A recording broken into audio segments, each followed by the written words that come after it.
Sa probinsya ng Ilocos Norte, may isang bayan na puno ng kasaysayan, tanawin at likas na ganda. Ito, ang bayan ng Burgos, isang lugar sa Ilocos Norte na dapat mo ring bisitahin. Kaya sa videong ito, samahan niyo akong tuklasin ang mga yaman ng Burgos na sa daan pa lang, bubungad na ang mala postcard na tanawin. Asul na dagat na tila walang hangganan at mga lunti ang tanawin na sa kalsada pa lang, sulit na ang biyahe. Yung nasa gilid lang tayo ng kalsada, tapos natatanaw natin yung West Philippine Sea. Ang ating unang destinasyon, ang makasaysayang Cape Boyador Lighthouse na sinasabing ito daw ang highest elevated lighthouse sa buong Pilipinas, na hanggang ngayon ay aktibo at nasa orihinal nitong estruktura na itinayo pa noong taong 1890s. Po yung original parts pa po yan ng unang ilaw na ginamit ng mga Kastila noon. So, kerosene gas po ang laman. So, dati po, manually lang po nilang binobomba. Susunod nating pupuntahan ang Kapurpurawan Rock Formation. Nakilala ito sa maputi at natatanging hugis ng mga batong inukit ng hangin at alon. Hanggang marating natin ang bayan ng Pagudpud, Ilocos Norte. Kaya humanda sa isang biyahe na puno ng tanawin, kwento at kakaibang karanasan. Tara, simulan na natin to. Ito yata yung abandonadong beach resort dito, yung Hanas Beach.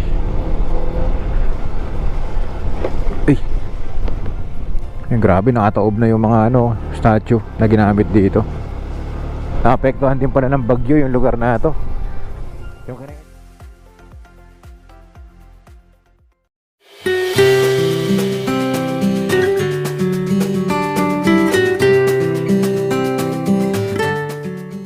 Welcome pong muli sa ating panibagong motorcycle adventure. Pagkatapos po nating libutin ang ilan po sa mga bayan ng Ilocos Norte. At ito na po yung adventure natin na patungo na po tayo ng Pagudpud, Ilocos Norte. Andito na tayo sa bayan ng Pasukin at sa pagbaybay ng kalsadahan na ating gagawin patungo po sa ating destinasyon.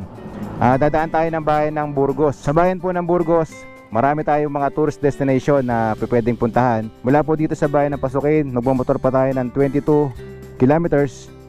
So bali 24 minutes. At mararating na natin ang ating destinasyon sa bayan po ng Burgos. O nga pala guys, gusto ko lang i-flex yung bago nating helmet from HJC Philippines.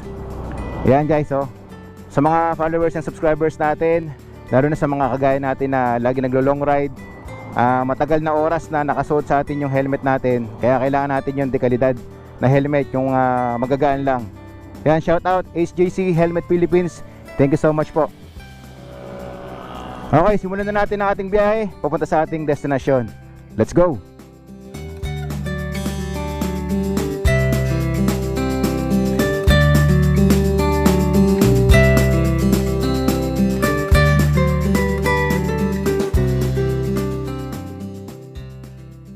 Mga tanawin na po ng kabundukan ang inyong makikita kapag binabaybay nyo na po itong bayan ng Pasukin, Ilocos Norte. Yan tingnan nyo yung bundok sa kanan natin Maayos din yung kalsada rito sa bayan ng Pasukin Smooth na smooth yung ride na ginagawa natin papunta sa Burgos.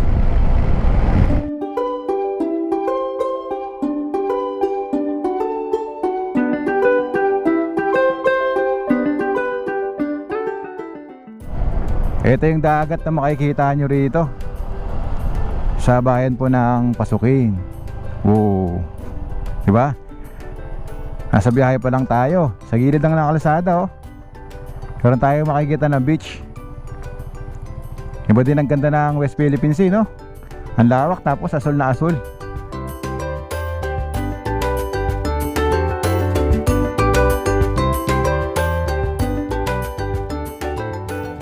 Ayos din yung kombinasyon ng tanawin dito.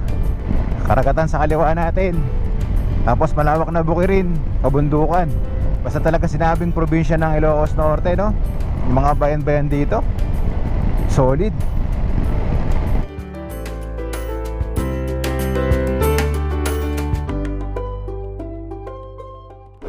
Meron tayong dadaan ng tulay dito Tolnagan Bridge. So yung mga ganitong tulay, meron ditong ilog sa baba. Makikita natin dito sa ilalim ng tulay. Oo nga yan. Ito yung ilog, kaso walang masyadong tubig. At yung tubig ng ilog na yan na dumadaloy, nagkukonekta na yan sa West Philippine Sea. Maganda yung disenyo ng tulay. Tapos kitang-kita natin dito yung asul na karagatan.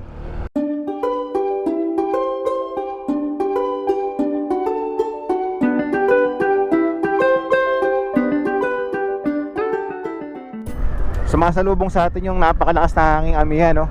Sumisipol sa loob ng helmet natin kapag nakabukas. Ramdam na ramdam mo yung bigat ng hangin. Parang tinatangay na yung motor natin. Alright, welcome to Burgos. Ayan, papasok na tayo ng bayan ng Burgos, oh. Tapos makikita natin dito sa mismong pinakabungad, yung pinaka-arko nila, may nakasulat Burgos, Ilocos Norte. Tapos lighthouse.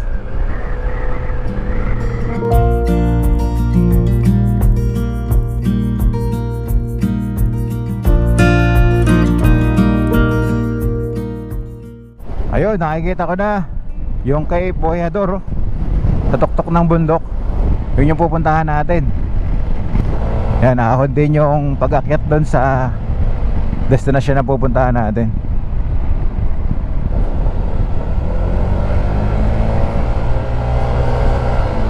Yan, pataas tayo ng pataas, papunta doon sa Cape Boyador. Ito blind spot. Kasi na tayo rito.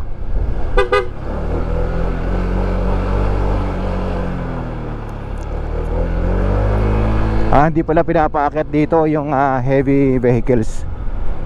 Sa mga motor pwede pala. Wow, tingnan nyo yung tanawin, no? Solid ang tanawin.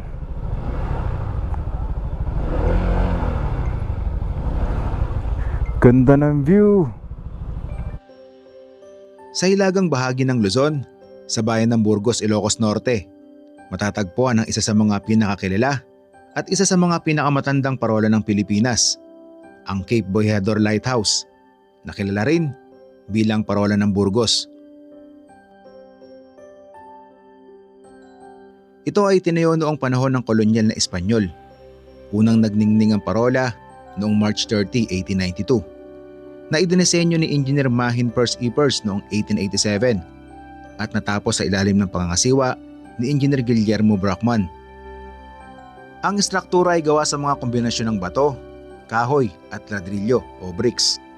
May octagonal na tore na may taas ng 20 metro at tinatampukan ng isang tansong kupola na may mga dekoratibong bakal na rehas na nagpapakita ng impluwensyang kolonyal na arkitektura. Mula sa tuktok ng Vihia din na Parsian Hill, nagbibigay ang parola ng malawak na tanawin ng West Philippine Sea na nagsilbing gabay sa mga barkong pumapasok sa hilagang bahagi ng Pilipinas na iniiwas sila sa mabatong baybayin ng Burgos.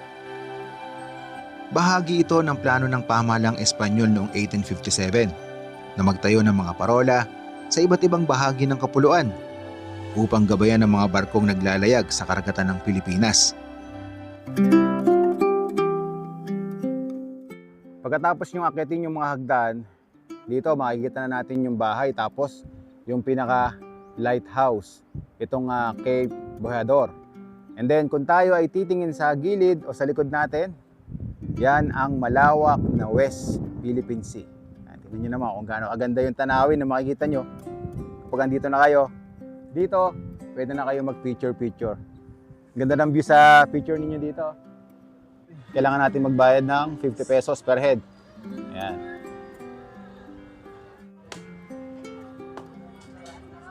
Dito na tayo sa pinakabahay ng lighthouse. Tapos mababasa natin dito yung history, ang parola ng Cape Boyador. So yung gumawa pala ng Cape Boyador ay parehas lang din nung napuntahan nating lighthouse doon sa Batangas. Ito si Guillermo Brockman noong 1890. Sa kabila ng mga pagsubok tulad ng malakas na lindol noong taong 1990 na nagdulot ng pinsala sa mga lente at mekanismo nito, nananatili pa rin itong isang mahalagang palatandaan ng ating kasaysayan. So noong unang panahon, mga ganito po talagang ginagamit sa pagpapatayo ng mga structures katulad ng mga lumang simbahan, mga rail station. Kung makita nyo po yung mga old structures is bricks po siya. So mixture po siya ng clay, honey, tsaka egg white. So hindi lang po yung pag nahulma na siya is bricks is niluluto pa yan sa isang pugon. Yung mga sinaunang oven noon, ino-oven pa yan para mas tumibay pa siya at tumigas po. Okay. Ayan naman po yung original parts pa po yan ng unang ilaw na ginamit ng mga Kastila noon. Una siyang pinailawan ng March 1892? Opo, 1892 po una siyang pinailawan. Ito po yung ilaw niya, apoy pa lang dati pero nilagyan nila ng reflector para mas makikita siya ng mga sasakyang pandagat. So nagsisilbing liwanag yan ng mga sasakyang pandagat noon, guide nila and then palatandaan nila and signal nila kung nasa lupain na sila para hindi sila masasadsad dyan sa mga mababatong baybayin. Okay po. Itong tatlo po na nakikita ko sa harapan, ano naman po ito? So ayan naman po yung sample din ng mga unang pagpapailaw nila nung panahon ng mga Kastila. So lampara po yung tawag yan or kerosene lamp. So actually ano lang siya, ano tawag dito? Replica lang po siya kasi yung mga sinaunang ginamit nun is nasira na sa tagal na rin ng panahon. So dati po, bit-bit lang to ng mga sundalong Kastila kung saan sila magpupunta kung iikot-ikot sila sa gabi. Ito naman yung makina. So kerosene gas po ang laman. So dati po, manually lang po nilang binobomba. Every 4 hours po yan by shifting yung mga sundalo noon para mapailawan continuous ang tower noon. Okay. So dito mababasa natin sa museum, Construction of Cape Bojador Lighthouse 1890s. Nasa 132 years na daw itong Cape Bojador dito po sa Burgos, Ilocos Norte. Pagkatapos ating makita yung museum dito, ito na yung pinaka-lighthouse. Kailangan nating umakyat sa hagdan para makalapit tayo doon. Pero sa ngayon, sarado. Dahil nga daw naapektuhan nung nakaraang lindol dito sa Ilocos Norte. So hanggang dito lang tayo. Dahil nakita natin, meron ng tali dito. Bawal na daw makalapit. Sayang, di tayo makaikot doon sa lighthouse. Oh. At dito sa pinakatuktok, talagang mas kita natin yung malawak na karagatan ng West Philippine Sea. Ayun, oh. Sobrang lakas ng hangin dito. Baba na tayo. At ngayon, ang Cape Bojador Lighthouse ay hindi lamang nagsilbing gabay sa mga mandaragat, kundi isa na ring tanyag na destinasyon ng mga turista.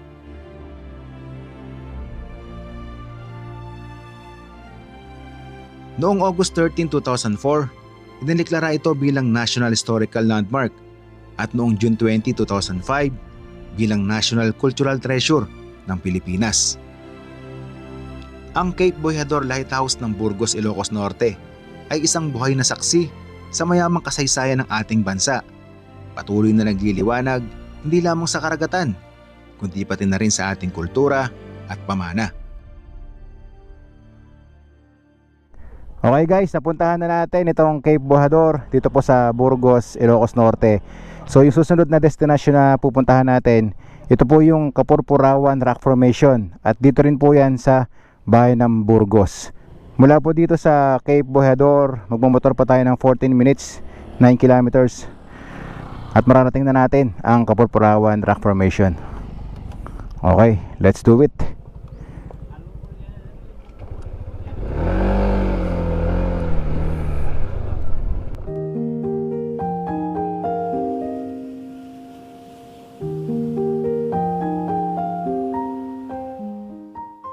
Sobrang lakas ng hangin. Talagang ang lalaki ng mga alon na nakikita natin dito. Lapit tayo ng konti. Lapitan natin. Wow. Ang ganda, no? Dito sa gilid ng kalsada, makikita natin yung Coral Rock Formation. Merong maliit, may malaki. Tapos yung malakas na hampas nga ng alon ng karagatan. Ang sarap sa biyahe pagka ganito na yung mga tanawin na nakikita natin. Solid. Bango ng karagatan.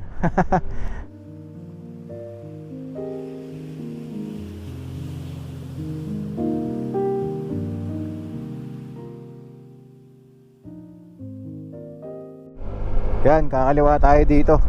6 minutes na lang. Mapupuntahan na natin yung ating destinasyon. Kapurpurawan. Continue on Kapurawan Rock Formation access road. Meron yata ditong information desk na kailangan nating daanan. Yun, kuha tayo ng ticket dito.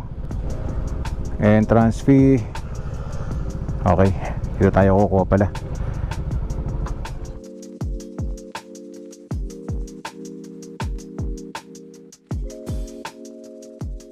Okay, meron na tayong ticket. 30 pesos yung binayaran natin na entrance fee. Papunta ron sa Kapurpurawan Rock Formation.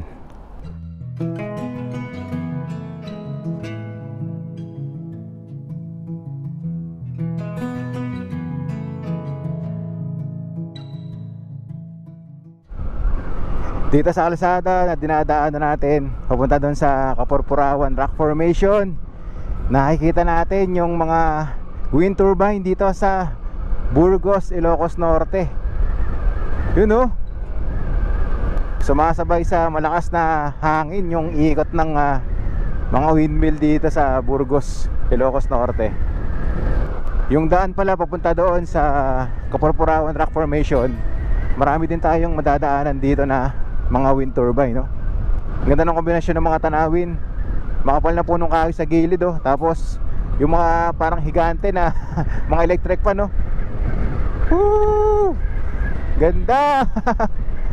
Solid,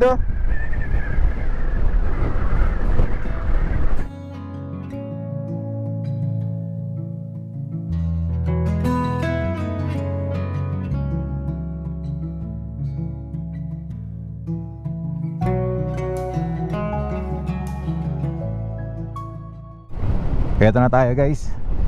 Marami na ako nakikita ng sasakyan dito. Take the next right, then you will arrive at your destination. Okay, hanap tayo ng parking dito. Ito na pala si Suki.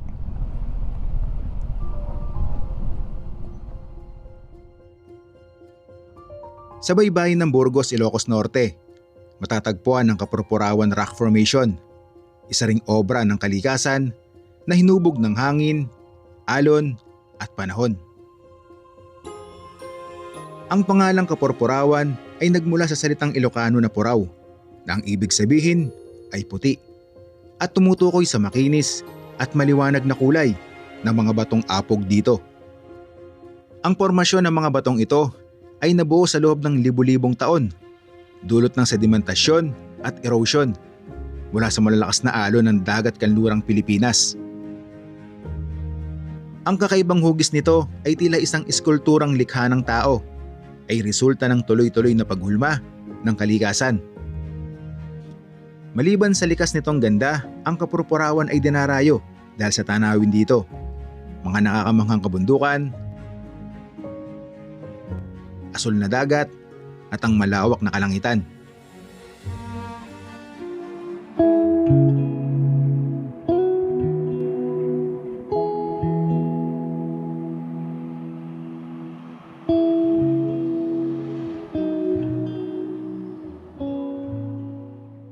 Dito pa lang sa parking area, mas makikita natin ng malapitan yung mga windmill na nakikita natin kanina habang tayo nagmamotor. Doon tayo pupunta, Wow. Dumadaan tayo ngayon dito, sa parang mga nagdudugtong na halaman ba to o baging. Ang lilim dito.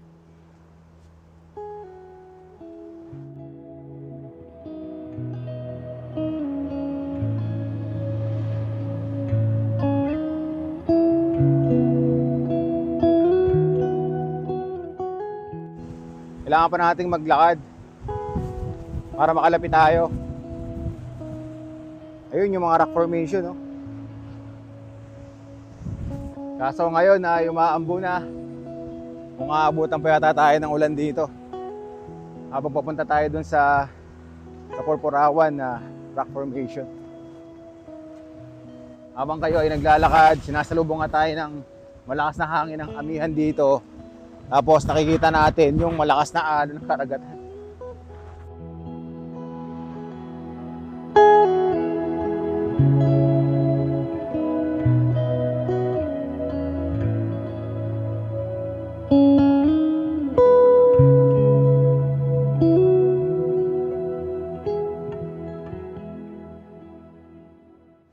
Dito pala yung pinaka view deck dito. Marami ko mga turistang nakikita rito. Yun, no?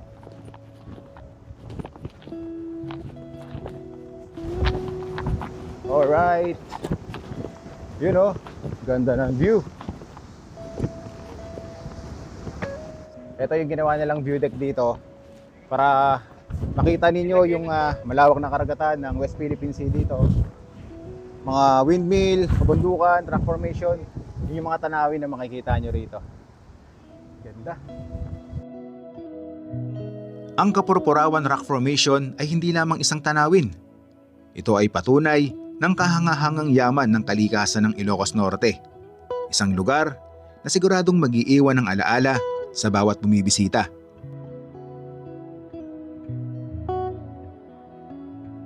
Napuntahan na natin yung pinaka view deck dito po sa Kapurpurawan Rock Formation. And then kung gusto niyo po maglakad sa banda ron, pwede naman. Meron din ako nakikita ron ng mga turista na bumibisita sa bandang dulo. Maganda rin yung tanawin doon. Kailangan na naming bumalik ni Suki sa pagbumotor or puntahan yung susunod natin na destinasyon. Dahil ngayon, nagsisimula ng umulan at grabe talaga yung lakas ng hangin dito. Hindi rin tayo makapagpalipad ng drone. Hindi tayo makakuha ng mga aerial shots natin. At nagsisimula na rin umulan. So kung kayo po ay magpaplano din na pasyalan ang bayan ng Burgos, yan, isama nyo rin po itong Kapurpurawan Rock Formation. Maganda rin dito guys. Mag-i-enjoy din kayo dito. Okay, tara, biyahe na tayo ulit.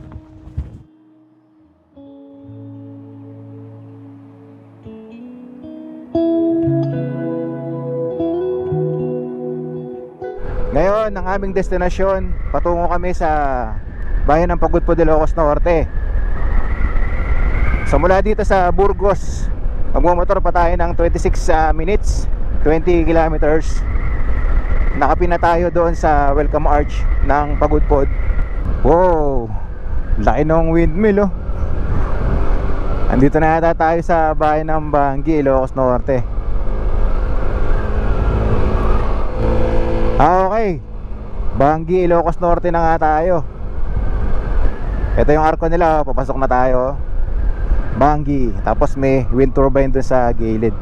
Kaya pala nakikita na naman natin yung mga dambuhalang wind turbine. Padilim ng padilim ang kalangitan at yan, talagang mas palakas ng palakas yung ulan dito sa Bangi, Ilocos Norte. Bali 5 araw na tayong nagmumotor sa 4 na araw natin na naglagi sa lungsod ng Lawag. Magandang panahon yung binigay sa atin kahit mainit. Pero dito sa bayan ng Bangi, papunta ng bayan ng Pagudpod, hindi magandang panahon yung sumalubong sa atin. Malakas na hangin. Ngayon, may kasama pang ulan. Wow, tingnan nyo yung kalangitan. May rainbow. Woo! Ganda. Sinasalubong tayo ng isang magandang bagahari. Malapit na tayo sa arko ng Pagudpod. Yan, 1 minute na lang, andun na tayo. Yun, eto na. Narating na ulit natin ang arko ng Pagudpod. Yan, dumadaan na tayo sa tulay. Oh, sayang. Hindi tayo makahinto rito, lakas ng ulan. Bukas, hinto tayo rito pagka nagsimula ulit tayo maglakbay dito sa Ilocos Norte. Yan, Pagudpod. Dadaanan nyo yan, sikat na sikat yung arko ng Pagudpod na yan. Ang daming humihinto dyan ng mga motorista, turista na nagpupunta rito sa Pagudpod, Ilocos Norte. At narating na nga natin ang bayan ng Pagudpod, Ilocos Norte. Sinalubong tayo dito ng mas malakas na hangin at ulan. Tila hindi talaga pabor ang panahon sa ating pagdating dito. Ngunit bilang mga rider, tuloy pa din ang biyahe. Dahil madulas na ang kalsada, mas naging maingat tayo at dahan-dahan ng takbo. Kaya inabot na rin tayo ng unti-unting pagdilim ng hapon. Habang tumatagal, ramdam na rin ng gutom. Kaya't minabuti muna namin kumain ng hapunan. Dito nga pala tayo kumain sa Rosario Restaurant ng Blue Lagoon. Sabi nila, ilang araw na raw ang masamang panahon dito sa Pagudpod. Kita rin ang bakas ng hagupit ng nagdaang bagyo, may mga sirang bahagi pa nga ang restaurant. Maging ang dagat sa di kalayuan ay nagpapakita ng lakas ng alon. Kita rin ang lakas ng hangin sa mga puno. Walang kuryente dito sa Blue Lagoon. Then titignan namin kung merong hotel dito na merong generator. Kung meron dito sa Blue Lagoon, dito na tayo matutulog. Pero kung wala, pupunta kami ng Saud. Sabi nila doon daw may kuryente. Pero try muna natin maghanap dito sa Blue Lagoon. Okay, biyahe na ulit tayo. Matapos naming maghapunan, naghanap na rin kami ng matutuluyan dito sa Blue Lagoon. Kailangan naming makapagpahinga at maghanda para sa panibagong paglalakbay na naghihintay sa amin bukas. Ito yata yung abandonadong beach resort dito, yung Hanas Beach.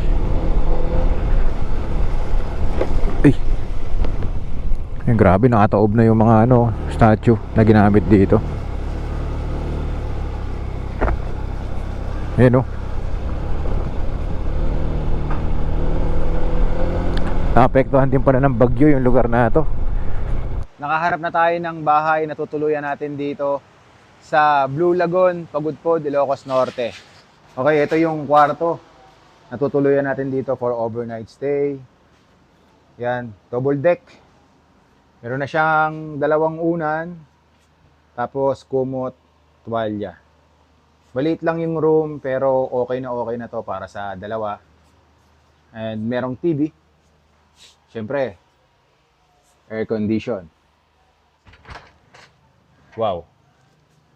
Ang ganda ng CR nila. Tingnan nyo naman, maliit pero may pagka-elegante yung disenyo, di ba? Check natin yung tubig kung malakas. Okay na rin. Sakto lang yung lakas ng tubig dito. Bali, ang binayaran natin dito sa kwarto ay 1,200 pesos only. Good for 2. Meron na yung free breakfast. So kung kayo ay mapupunta rin dito sa Blue Lagoon, sa Pagudpod, Ilocos Norte, dito na kayo tumuloy sa Blue Lagoon Inn and Restaurant. Okay dito.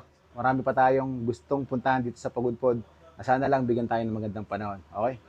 Kita-kits. Abangan sa ating susunod na episode. Nasaksihan natin ang pinsala ng malakas na bagyong nagdaan dito sa Blue Lagoon. Makikita natin kung gaano karami ang mga troso at dumi na ngayon bumabalot sa dalampasigan ng dating napakagandang white beach na ito. Yan, tingnan nyo kung gaano kalaki yung naging damage dito sa Blue Lagoon. Makikita natin sa dalampasigan itong mga troso na naglalakihan. Bibisitahin din natin ang Patapat Bridge. Isa ito sa mga coastal road sa Pilipinas na talagang mag-e-enjoy kayo sa tanawin. Ang tinaguriang Little Batanes ng Pagudpod. Alright! Wow, ganda rito sa taas. Kasama rin sa ating lalakbayin ang isa sa mga pinakamagandang white beaches sa buong mundo, ang Saud Beach.